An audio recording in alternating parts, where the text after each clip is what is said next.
आपके साथ लगी हुई है वो अपने ही सांपों के जरिए परेशान हैं और आप मंद मंद मुस्कुरा रहे हैं। बस थोड़ा सतर्कता आपको रखनी है। बिल्कुल सही कहा आपने। भारत के लिए ये सिचुएशन बहुत इंपॉर्टेंट है क्योंकि ये भारत का रीजन है, भारत का सारा नेबरहुड है। तो भारत में इस नेबरहुड में अपना इंटरेस्ट कैसे जमा के रखना, कैसे बढ़ाना है, वो बहुत ही जरूरी है। किससे बात करनी है, किसको सपोर्ट करना है और किसको आगे बढ़ाना है ताकि वो भारत के हित में हो, ये बहुत ही आवश्यक है। क्योंकि अगर आप देखें पिछले 2000 या 5000 या 10,000 साल में जो भारत का इन्फ्लुएंस रहा है इस एरिया में बहुत ही ज्यादा था। तो अब स्लोली स्लोली विश्व गुरु बनने के लिए भारत को क्या क्या करना जरूरी है।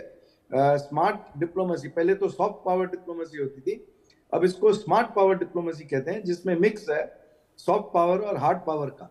तो इसको स्मार्ट पावर डिप्लोमेसी लेके हमको किस लोगों से मिलके जुड़ के अपना इन्फ्लुएंस आगे बढ़ाना, अपना इंटरेस्ट आगे बढ़ाना है, ये बहुत ही जरूरी है। क्योंकि एक गुट के साथ मिलके बातचीत करके रहना और अगर वो गुट अपने पावर से हट जाता है तो फिर भारत के लिए बहुत गंभीर स्थिति हो जाती है।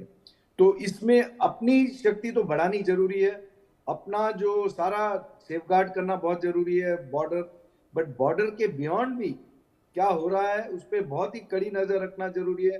क्योंकि ये जो गेम खेल रहे हैं ये इंटरनेशनल वाले जो सारी कंट्रीज हैं, जिसमें चीन भी शामिल है, जिसमें अमेरिका भी शामिल है, जिसमें जो इवेंजलिकल्स भी शामिल है, जिसमें जो इस्लामिक जिहादी भी शामिल है। तो ये इनका इंटरेस्ट भी है, अलग से इंटरेस्ट भी है, और कुछ इसमें से जो गुट है उनका ब्रेकिंग इंडिया फोर्सेस में भी इंटरेस्ट है, ब्रेकिंग यूएस फोर्सेस में भी इंटरेस्ट है।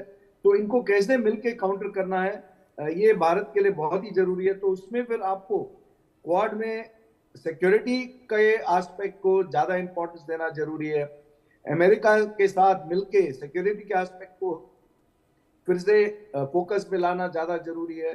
जो हमारे पार्टनर्स हैं उनके साथ मिलके बातचीत करना और इन सारी जो स्थिति है आपस या हमारे नेबरहुड में, उसको कैसे नियंत्रण में लाना है जल्दी से जल्दी ताकि ब्रेकअप ना हो जाए। जो म्यांमार को तोड़ने की कोशिश की जा रही है कि 4 देश में बटे या 6 देश में बटे, वो फिर हमारे देश में भी बहुत इंपैक्ट होगा उसका। तो उसको कैसे रोकना है ताकि वो एकत्र रहे, एक स्टेट बना रहे, और जो भी भारत के साथ बातचीत करके हमारे हित में काम करें उनको कैसे बढ़ावा देना। हमने जैसे बांग्लादेश में मुक्ति वाहिनी को किया था उस टाइम पे, वैसे किन फोर्सेस को हमने सपोर्ट करना है, वो भारत को इस समय पे देखना बहुत ही आवश्यक है। मनोज, बहुत आवश्यक है। नीरज मेरे साथ मौजूद है। नीरज, बिम्स्टेक की बैठक होने वाली है और इस बैठक में क्या संकेत बांग्लादेश को निकलकर भी आ सकते हैं, क्या संकेत म्यांमार को निकलकर भी आ सकते हैं? बिल्कुल मनोज, आपने बिल्कुल ठीक कहा। ये जो बिम्स्टेक की मीटिंग हो रही है शुक्रवार को होगी, शुरू होगी है। तो इसमें इसी बात को ही लेकर किया जा रहा है। दो बड़े प्रमुख मुद्दे इसमें यही हैं, एक तो बांग्लादेश और दूसरा म्यांमार है, क्योंकि दोनों ही में ही हम लोग देख रहे हैं कि स्थिति बहुत ज्यादा अस्थिर स्थिर वहां पर बनी हुई है, इंस्टेबिलिटी वहां पर आई हुई है। तो पहली बात तो कि आप भारत और बांग्लादेश के संबंधों के बारे में चर्चा की जाएगी, और दूसरा फिर म्यांमार के बारे में कि म्यांमार में जो स्थिति है उसका असर जो है पड़ोसी देशों पे ना पड़े। जिससे कि बांग्लादेश लगातार इस बात को उठा रहा है कि जो रखाइन प्रोविंस में जो रोहिंग्या मुस्लिम्स हैं उनको पूरी तरह से भगा दिया गया है वहां से, और वो भागकर जो कॉक्स बाजार और चिटागोंग जो एरिया है बांग्लादेश के, वहां आ चुके हैं। उसको उसको सुलझाया जाए उस मुद्दे को, और जो रोहिंग्या है वापस उनको लिया जाए, क्योंकि टकराव की स्थिति भी हम लोग देख रहे हैं।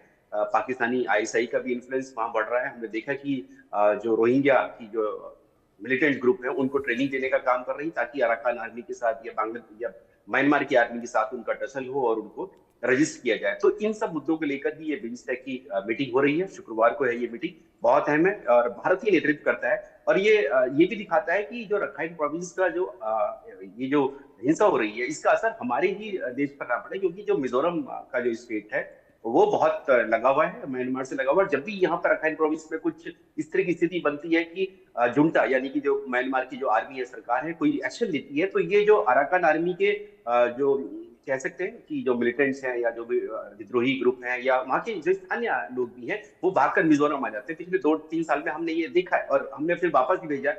यहाँ तक कि जो म्यांमार की जो पुलिस है या उनके सोल्जर्स है वो भी चौकी छोड़कर वो मिजोरम में आ जाते हैं। तो ये भी एक स्थिति जो है शरणार्थी वाली बन जाती है, तो इस पर लगाम लगाई जाए, इसी को लेकर ये बिम्स्टेक की मीटिंग